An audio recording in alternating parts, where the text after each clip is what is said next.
Sookshmadarshini directed by MC Jithin.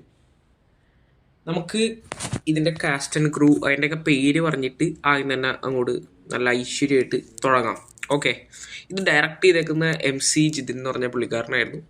പുള്ളിയുടെ first പടം nonsense box ഓഫീസിൽ അത്യാവശ്യം ഫെയിൽ ചെയ്ത പടമായിരുന്നു.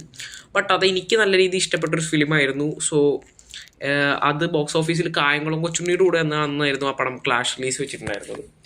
ക്ലാഷ് ഒന്നും പറയാൻ പറ്റില്ല, അത് ഫ്രൈഡേയും കായംകുളം കൊച്ചുണ്ണി തേഴ്സ്ഡേ അങ്ങനെ കണ്ടായിരുന്നു. ആ പടം റിനോഷ് ജോർജ് ഒക്കെ ആയിരുന്നു നായകൻ.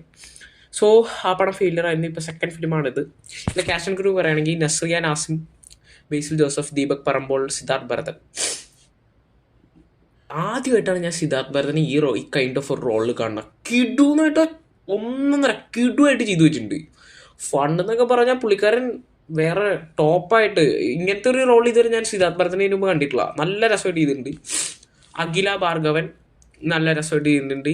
പൂജ മോഹൻ രാജ്, ഈ പുള്ളിക്കാരി നമ്മുടെ ആവേശത്തിലെ ആ പുള്ളിക്കാരിയാണ്. ഏതാ പെർഫോമൻസ് ടോപ്പ്. അസ്മ എന്ന് പറഞ്ഞ റോള് കിടുവായിട്ട് ചെയ്തു വെച്ചിട്ടുണ്ട്. പുള്ളിക്കാരുടെ ഒരു കോമഡി ഉണ്ട്, ഈ ബേസിൻ്റെ വീട്ടിൽ പോയിട്ടുള്ള. എൻ്റെ പൊന്നോ, ഞാൻ പറയാനുള്ള അധികം കണ്ട് എക്സ്പീരിയൻസ് ചെയ്തിട്ട് സാധനം അത് എന്താണെന്ന് പറയാം. പിന്നെ മെറൻ ഫിലിപ്പ് പുള്ളിക്കാരനെ ഡീസൻ്റായിട്ട് ചെയ്തു വെച്ചിട്ടുണ്ട്. പിന്നെ produced by Sameer Thahir, Shyju Khalid, AV Anoop, Christo Xavier.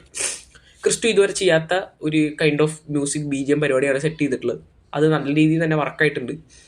So ക്രിസ്റ്റോയുടെ work നല്ല നീറ്റായിരുന്നു. പിന്നെ ശരൺ വേലായുധൻ സിനിമാറ്റോഗ്രാഫി അടിപൊളിയായിരുന്നു. ഫ്രെയിംസൊക്കെ നല്ല രസമായിട്ടുണ്ടായിരുന്നു. പിന്നെ screen play by Athul Ramachandran and Libin TP. നല്ല സ്ക്രീൻ പ്ലേ ആയിരുന്നു. ബട്ട് സ്റ്റിൽ ഞാൻ കുറച്ചൊക്കെ നെഗറ്റീവ്സ് ഒക്കെ ഉണ്ട്, അത് ഞാൻ പറയാം. അത് എൻ്റെ മാത്രം പേഴ്സണൽ ഒപ്പീനിയൻ ആണ്. പിന്നെ ചമൻ ചാക്കോ എഡിറ്റിംഗ് എല്ലാം പെർഫെക്റ്റ് ആയിരുന്നു. കോസ്റ്റ്യൂം നല്ലായിരുന്നു. അത് മാസ്റ്റർ ഹംസയാണ് ചെയ്തിരിക്കുന്നത്. ആ ഡയറക്ടർ വിനോദ് രവീന്ദ്രൻ, അതും നൈസായിരുന്നു. ഇനി പടത്തിൻ്റെ എൻ്റെ ഒപ്പീനിയനിലേക്ക് വരാം. എനിക്ക് പടം ഇഷ്ടപ്പെട്ടോ എന്ന് വെച്ചാൽ എനിക്ക് ഇഷ്ടപ്പെട്ടു. അടിപൊളി പടമാണ്. പക്ഷെ കുറച്ച് ഇതുണ്ട്, ഭയങ്കര സ്ലോ പേസ്ഡ് ആയിട്ടാണ് പടം പോകുന്നത്. അപ്പോൾ ഇതിൽ സ്ക്രീൻ പ്ലേ അവർ മാക്സിമം നമ്മൾ എൻഗേജ് ചെയ്യാൻ വേണ്ടി മാക്സിമം നല്ല നീറ്റായിട്ടാണ് എടുത്തു വെച്ചിട്ടുള്ളത്. പക്ഷേ ഫസ്റ്റ് ഹാഫ് ഭയങ്കര സ്ലോ പേസ്ഡ് പടമുണ്ട്. എനിക്ക് ഓവർ അങ്ങോട്ട് ഇതായില്ല. എന്താ പറയുക, എനിക്കൊരു എൻഗേജിങ് ഫസ്റ്റ് ഹാഫിൽ ഫീൽ ചെയ്യില്ല. സെക്കൻഡ് ഹാഫ് തുടങ്ങി അത്യാവശ്യം എൻഗേജിങ് ആയിപ്പോയി. പിന്നെ ആ ഒരു പഴയ ട്രാക്കിലേക്ക് എത്തി. കണ്ടിരിക്കാവുന്നൊരു രീതിയിൽ തന്നെയായിരുന്നു പടം പോയിക്കൊണ്ടിരുന്നത്. പക്ഷെ ഓവർ മോശം പറയാനില്ല. പക്ഷെ എന്നാൽ പോലും എന്തോ ടൈപ്പ് ഓഫ് ഒരു ഓവർ ഇൻട്രസ്റ്റിംഗ് ആയിട്ടും ഫീൽ ചെയ്യുന്നില്ല. എല്ലാത്തിലും ഒരു മിസ്റ്ററിയാണ്. മിസ്റ്ററി പശ്ചാത്തലത്തിൽ പോയിക്കൊണ്ടിരുന്ന സിനിമ ഒരു അവസാനത്തെ ഒരു 30 മിനിറ്റ്സ് ഞാൻ കരുതി ഇതെന്തോടെ ഈ പടം ഇങ്ങനെയുള്ള വേറെ ഒന്നും പ്രത്യേകിച്ച് നടക്കുന്നുമില്ല. ആ ഒരു ഫ്ലോ തന്നെ പൊയ്ക്കൊണ്ടിരിക്കുക. അതുവരെ എനിക്കൊരു എബോ ആവറേജ് എക്സ്പീരിയൻസ് എന്ന പടം. ആ ലാസ്റ്റ് 30 മിനിറ്റ്സ് എന്ന് പറഞ്ഞ എൻ്റെ മോനെ, ഒരു പുള്ളിക്കാരി അങ്ങ് ന്യൂസിലൻഡിൽ നിന്ന് ഇങ്ങോട്ട് വരും. പാടത്തിന്റെ ഗതി തന്നെ അങ്ങ് മാറി. അത്രയും നേരം ഒരു എബോ ആവറേജ് നിന്നിരുന്ന പടം എനിക്ക് പിന്നെ സ്ക്രീനിൽ നിന്ന് കണ്ടെടുക്കാൻ തോന്നിയിട്ടില്ല. ആ ലെവലിലേക്ക് മാറിപ്പോയി. എൻ്റെ മോനെ ബീജോണിൽ അവിടെ നിന്ന് ഒരു ഗൂസ് ബംസ് ലെവൽ വേറെ ടോപ്പ് നോച്ച് സാധനം. ആ ലാസ്റ്റ് 30 മിനിറ്റ്സ് ആ ഈ പടത്തിൻ്റെ സോള് അത് എനിക്ക് മാത്രമാണ് ഫീൽ ചെയ്ത് എനിക്ക് തോന്നുന്നത്. വേറെ ആരും ഇതിനെപ്പറ്റി പറയുന്നത് കേട്ടില്ല. പക്ഷേ എനിക്ക് ആ ലാസ്റ്റ് 30 മിനിറ്റ്സിൻ്റെ അത് പക്കാ സീറ്റ് എഡ്ജ് എക്സ്പീരിയൻസ് ആയിരുന്നു. അത് ആ ലാസ്റ്റ് 30 മിനിറ്റ്സിനെ പറ്റി ഒന്നും പറയില്ല. കിടു. പിന്നെ ആ ലാസ്റ്റ് 30 മിനിറ്റ്സ് കാണാൻ വേണ്ടി മാത്രം ടിക്കറ്റ് എടുത്താലും വർത്തായിരിക്കും. അത്രയ്ക്കും ടോപ്പായിട്ടാണ്, നമുക്ക് കണ്ടെടുക്കാൻ തോന്നൂല. അത്രയ്ക്കും ത്രില്ലിങ് എക്സ്പീരിയൻസ് ആയിരുന്നു. സോ ബേസിക്കലി പടം ഒരു അത്യാവശ്യം കൊള്ളാവുന്ന ഒരു നാടൻ ത്രില്ലർ എന്നൊക്കെ പറയാം. പിന്നെ കുറച്ച് കോമഡി സീൻസ് ആണ് ഉള്ളത്. ആ കോമഡി സീൻസ് എല്ലാം നല്ല രീതിയിൽ തന്നെ വർക്കൗട്ട് ആയിട്ടുണ്ട്.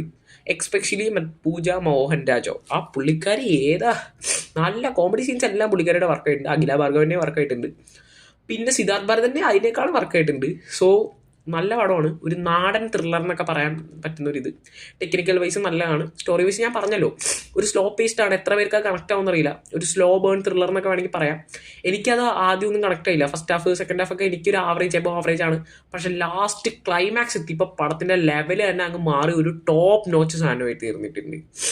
ഇത് മലയാളത്തിൽ ഇതുവരെ ആരും ചെയ്യാത്തൊരു കൈൻഡ് ഓഫ് അപ്രോച്ചാണ്. സ്റ്റോറിയൊക്കെ വന്നിട്ടുണ്ടെങ്കിലും ഇത് വേറൊരു കൈൻഡ് ഓഫ് ഡിഫറെൻറ്റ് അപ്രോച്ചാണ് ഈ പടത്തിൽ MC ജിതിൻ ചെയ്തു വെച്ചിട്ടുള്ളത്. സോ എല്ലാവരും കാണാൻ ശ്രമിക്കുക. എനിക്ക് നല്ല പടം ഇഷ്ടപ്പെട്ടു എന്ന് ചോദിച്ചാൽ ഇഷ്ടപ്പെട്ടു. നല്ല പടമാണ്. എല്ലാവരും തിയേറ്ററിൽ തന്നെ പോയി കാണാം. പിന്നെ വേറൊന്നും പ്രത്യേകിച്ച് പറയാനില്ല, ഞാൻ എല്ലാം പറഞ്ഞു. സോ ആ ക്ലൈമാക്സ് ലെവൽ അത് ഒന്നും കൂടി ആ ഒരു റിവീലൊക്കെ പൊളിച്ചിട്ടുണ്ട്. പിന്നെ എനിക്ക് പ്രഡിക്റ്റബിൾ ആയിരുന്നു ഇതെന്തിനാണ് ആ ഒരു ക്രൈം ചെയ്തതെന്നും അതിൻ്റെ ഇതൊക്കെ എനിക്ക് പ്രഡിക്റ്റബിൾ ആയിരുന്നു. ബട്ട് സ്റ്റിൽ പടം അടിപൊളിയാണ്. ആ ക്ലൈമാക്സ് ഞാൻ പിന്നെ പറഞ്ഞുകൊണ്ടിരിക്കുക, എനിക്ക് അത്രയ്ക്കും ഇഷ്ടപ്പെട്ട്. പിന്നെ മറ്റേ ദുരൂ ആ ബീജുമില്ലേ, ആ സാധനം ക്ലൈമാക്സിൽ ഇങ്ങനെ കേട്ടുമ്പോൾ ഗൂസ് ബംസ് ആയിരുന്നു. അത് കിടിലം ബീജുമാണ്. ക്രിസ്റ്റോ നല്ല രീതിയിൽ പണിയെടുത്തിട്ടുണ്ട്. അത് നല്ല നീറ്റ് ആൻഡ് ക്ലീൻ ആയിട്ട് തന്നെ ക്രിസ്റ്റോ എടുത്ത് വെച്ചിട്ടുണ്ട്. പിന്നെ സിനിമാറ്റോഗ്രാഫി ഞാൻ പറഞ്ഞല്ലോ, ഡയറക്ഷനും എല്ലാം നീറ്റാണ്. സോ ഒരു ഡീസൻറ്റ്, അത്യാവശ്യം കൊള്ളാവുന്ന ഒരു അടിപൊളി ത്രില്ലർ, നാടൻ ത്രില്ലർ. അപ്പോൾ ശരി എന്നാൽ ബൈ.